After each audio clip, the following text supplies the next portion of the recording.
Et si demain, un pays coupait purement et simplement le GPS américain sur tout son territoire? C'est exactement ce que prépare l'Iran en ce moment même. Bascule totale de ces secteurs clés que sont le transport aérien et maritime, l'agriculture de précision et l'Internet des objets connectés du système GPS contrôlé par Washington vers le système chinois Beidou. À terme, extinction complète de toute réception de signaux GPS américains dans le pays perse. Pourquoi une décision aussi lourde de conséquences maintenant? Et Beidou peut-il vraiment remplacer efficacement le GPS des États-Unis dans tous les domaines? Le mois dernier, l'Iran a soudainement annoncé un vaste plan de migration systématique pour préparer le basculement complet des services de positionnement. Dans des domaines clés comme le transport intérieur, l'agriculture moderne et l'Internet des objets du système GPS dominé par les États-Unis vers le système de navigation chinois, Beidou. Dans le même temps, l'Iran prévoit à l'avenir de couper entièrement toute réception de signaux GPS sur son territoire souverain. Pourquoi un choix aussi majeur et stratégique à ce moment précis de l'histoire? Le vice-ministre iranien Ehsan Shitzaz a répondu que selon Téhéran, le système Beidou de la Chine est plus avancé technologiquement. Il offre un positionnement beaucoup plus précis que son concurrent américain. Surtout, il est sous le contrôle de la Chine elle-même, à l'inverse du GPS contrôlé par le gouvernement américain et utilisé comme instrument de rétorsion militaire. Mais la question fondamentale demeure toujours. Beidou peut-il vraiment remplacer le GPS américain dans tous les secteurs critiques?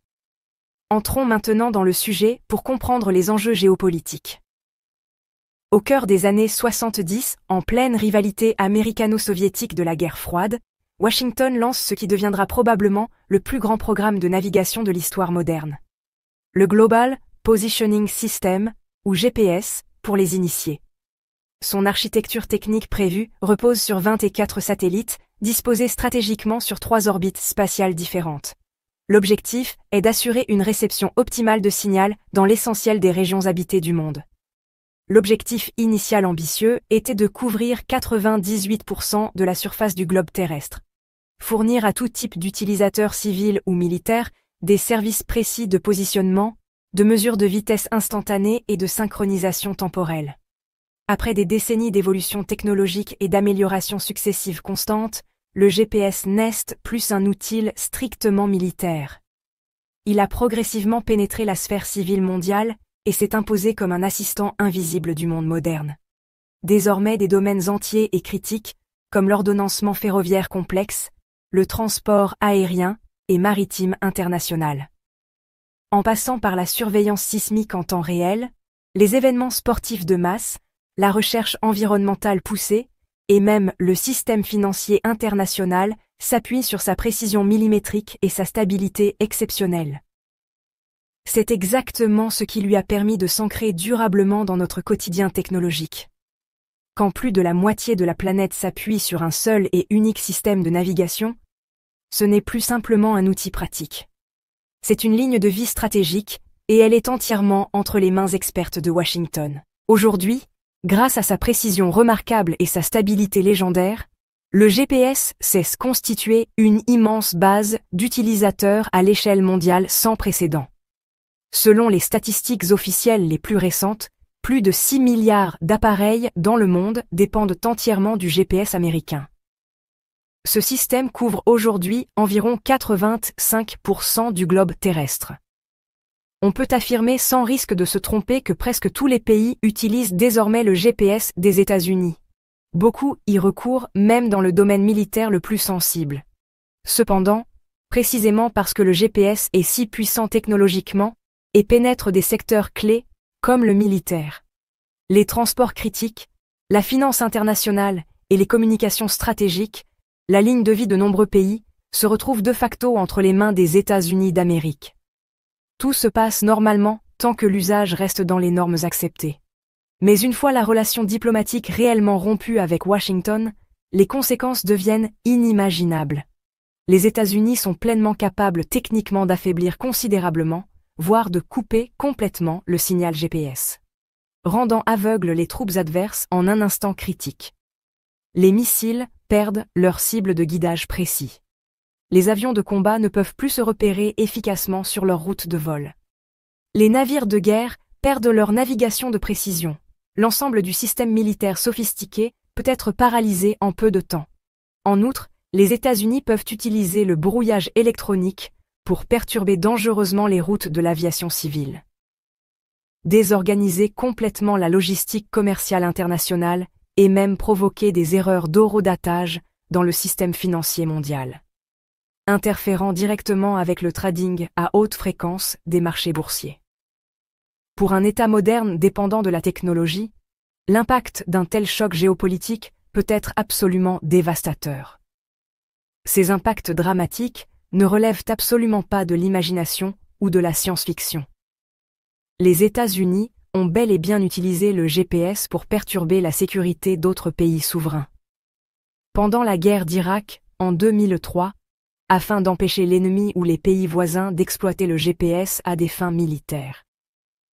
Washington a à plusieurs reprises brouillé les signaux dans les zones entourant le théâtre d'opérations militaires, allant même jusqu'à couper directement le service dans certaines régions sensibles.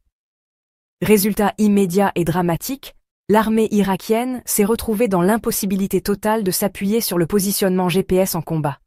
Les missiles ont manqué leur cible parce que les signaux étaient intentionnellement bloqués par l'armée américaine. Certains projectiles ont dérivé à des dizaines de kilomètres de l'objectif, causant d'énormes pertes militaires et financières. Puisque le GPS appartient aux États-Unis, ils peuvent décider à tout moment qui y a accès et qui en est définitivement privé. Les utilisateurs internationaux n'ont en réalité aucune initiative réelle sur son usage stratégique. Au siècle dernier, comme la plupart des pays en développement, la Chine s'appuyait sur le GPS américain pour ses besoins de navigation. Mais un incident maritime particulièrement grave a brutalement révélé qu'une telle dépendance technologique compromettait dangereusement la sécurité nationale. Elle plaçait la vie des citoyens chinois et des biens sous la main d'autrui. En 1993, les États-Unis s'appuyant sur leur contrôle du GPS ont intercepté un navire marchand chinois en route vers l'Iran. Il s'agissait d'une mission commerciale parfaitement normale et légale. Affirmant sans preuve que le bâtiment transportait des matériaux d'armes chimiques, ils l'ont arraisonné et fouillé de force en haute mer. N'ayant absolument rien trouvé de suspect à bord, les États-Unis ont simplement coupé le signal GPS du navire chinois, le rendant complètement incapable d'avancer en mer ou de se diriger. Face au mauvais temps océanique et à l'épuisement progressif des vivres, l'équipage a dérivé angoissé pendant 33 jours interminables sur l'océan. Ce n'est qu'après des négociations diplomatiques intenses de la Chine auprès des Nations Unies, et sous la pression croissante de l'opinion internationale, que les États-Unis ont finalement rétabli le signal GPS, permettant enfin au navire de reprendre sa route vers sa destination. À la suite de cet épisode traumatisant et révélateur, la Chine a pris la décision formelle de développer son propre système mondial de positionnement autonome. Dès 1994, la Chine constitue formellement une équipe technique spécialisée et lance officiellement un projet ambitieux de système de navigation. Ce projet révolutionnaire est baptisé du nom poétique de Beidou, qui signifie grande ours en chinois. Le départ est tout sauf simple pour les ingénieurs chinois. Le niveau technologique national reste encore limité à l'époque et les pays occidentaux verrouillent strictement l'accès aux technologies de pointe spatiale, rendant l'obtention de composants clés extrêmement difficile voire impossible. Pourtant, Pékin ne lâche pas son objectif stratégique d'indépendance technologique. Après une décennie d'efforts considérables et d'investissements massifs, la Chine réussit en 2003 à placer 5 satellites en orbite géostationnaire. Elle érige ainsi la première constellation Beidou 1, posant les bases techniques solides de son propre réseau de positionnement. Au moment où la Chine s'apprête à lancer la deuxième phase de son projet spatial ambitieux, l'Europe inaugure simultanément Galileo, un programme européen visant à développer conjointement un système mondial de positionnement indépendant du GPS américain. Bruxelles invite alors généreusement Pékin à participer à cette aventure technologique commune.